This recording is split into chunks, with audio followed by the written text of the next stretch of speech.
Unveiling Christianity, written by Tom Cain, narrated by Scott Leon Smith. Preface.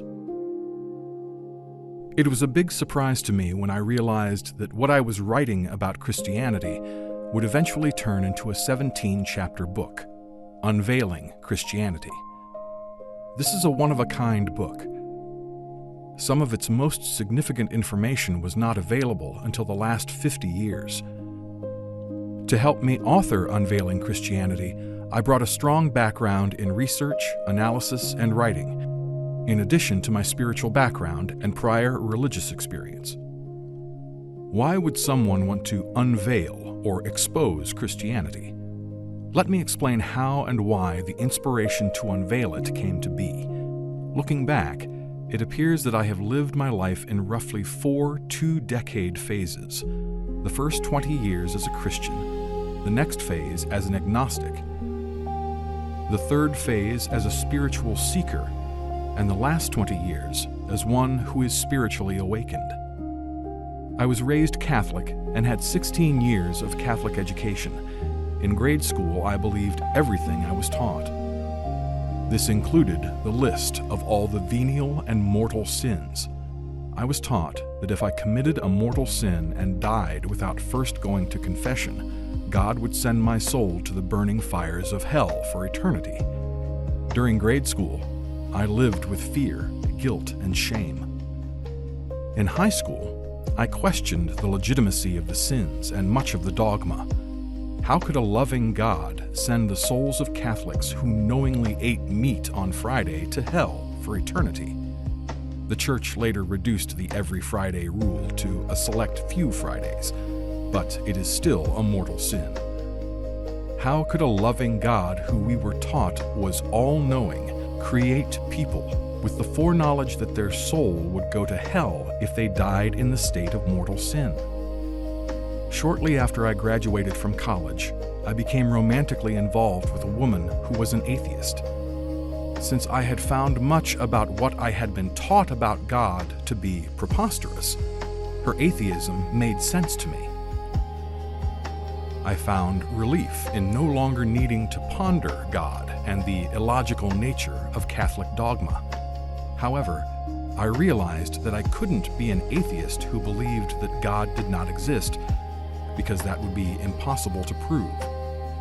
Having found atheism to be intellectually unacceptable, I decided that I was an agnostic, someone who didn't believe in God, but couldn't prove his non-existence. I now viewed myself as being part of nature. I was no different than or separate from all life. The animals, birds, fish, and trees, which were all in an endless cycle of living and dying. No God, no sin, no heaven, no hell. After about 20 years as an agnostic, I had some profound telepathic experiences that compelled me to investigate the nature of reality beyond the 5 senses. I discovered that the Catholic Church was right about people having a soul, and I began an intense and passionate spiritual journey. 20 years later, in 2003, I had my spiritual awakening. The account of my awakening appears in an anthology, Dancing in the Fire, Stories of Awakening Within the Heart of Community. Since then, I have read hundreds of books on the afterlife, many of which are listed on this website, and I discovered that much of Christian dogma is not supported by solid evidence. I realized that if people could learn about the higher, non-physical realms of pure love, they would be able to lead lives with less fear and more love. I created beawake.com to provide information to help people understand that their true nature is pure consciousness, universal, unconditional love, and eternal spirit, soul. When people become aware of their eternal nature, their fear of death lessens. When people release fear, they are open to more love, and their lives have more room for peace and joy. In the process of developing beawake.com, It became apparent that even though Christians believe they have a soul that continues to live on after their body dies, many of them also believe that their soul could go to hell. I was surprised to learn that 79% of adult Christians in the U.S. believe in hell, according to a 2021 Pew Research Center survey, Views on the Afterlife. This same Pew Research Center survey reveals that in 2021, 62% of the U.S. population was Christian. This means that over 160 million U.S. Christians believe in hell. The fear of hell constricts people and causes them to feel stressed and angry. One may wonder how a belief that instills fear in people could be so popular. The Christian teaching that souls end up in the fires of hell for eternity is false. Based on my own experience as a Christian, I understand that the fear of hell is a variant of the fear of death. I reasoned that if Christians learned that the origin of the concept of hell had nothing to do with what they had been taught, they might be able to give up this false belief. I became inspired to try to help open-minded Christians who still believe in hell and in a God who judges and punishes those who sinned against him.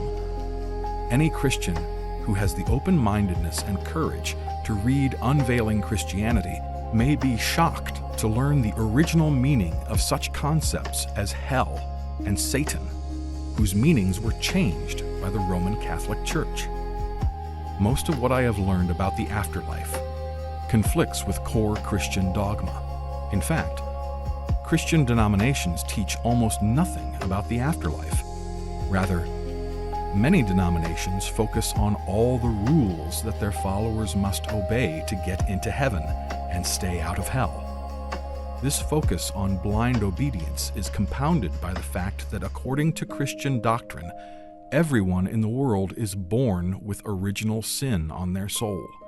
This is a core teaching, that all people are fundamentally defective from birth, which inherently instills guilt and shame in Christians. I wondered, where did this idea come from?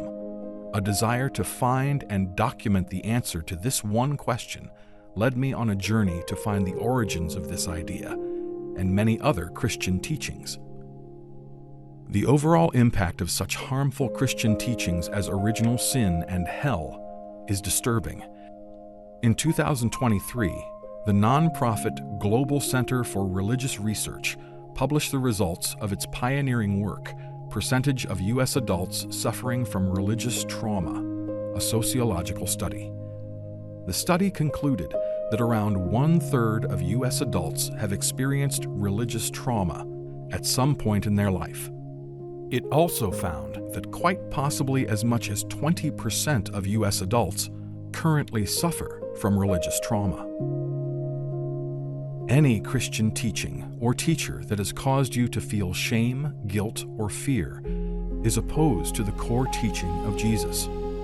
According to the New Testament, these are his words: "You shall love the Lord your God with all your heart and with all your soul and with all your mind. This is the greatest and first commandment, and a second is like it. You shall love your neighbor as yourself." Matthew chapter 22, verses 37 through 39. Moreover, according to John chapter 4, verse 16, the kingdom of God is within you. The kingdom of God, love, is indeed within you. Pure, unconditional love is your true nature. Clearly, any Christian sect or sect leader who tries to manipulate people through fear, shame, or guilt is not acting in the name of God or Jesus. Accept only those beliefs that take you to love. If you have religious beliefs that are causing you to be judgmental and unloving toward anyone at all, it would be wise to question those beliefs. When Jesus spoke the words, "Love your neighbor as yourself," he wasn't talking about your next-door neighbor. He was referring to everyone. For Christians whose love for Jesus is foremost in their religion, it is helpful to remember that Jesus, who was a Jewish rabbi, did not start Christianity, despite what some Christian denominations claim. In fact, the earliest recorded use of the term Christianity was by Ignatius of Antioch, about 70 years after Jesus died. Moreover, Christianity wasn't legally recognized until 313 CE, and later the Roman Catholic Church became the official religion of the Roman Empire.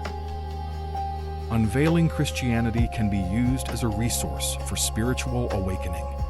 If you find that this may be true for you, may it serve you well. I dedicate Unveiling Christianity with love to Yeshua ben Yosef, also known as Jesus the Nazarene. Tom Cain, 2024. In the first chapter, we'll look at Christianity's rewarding aspects, the discerning Christian, Christianity's false dogmas, creating a religion by making Jesus God, Christianity's decline, and the Ten Commandments.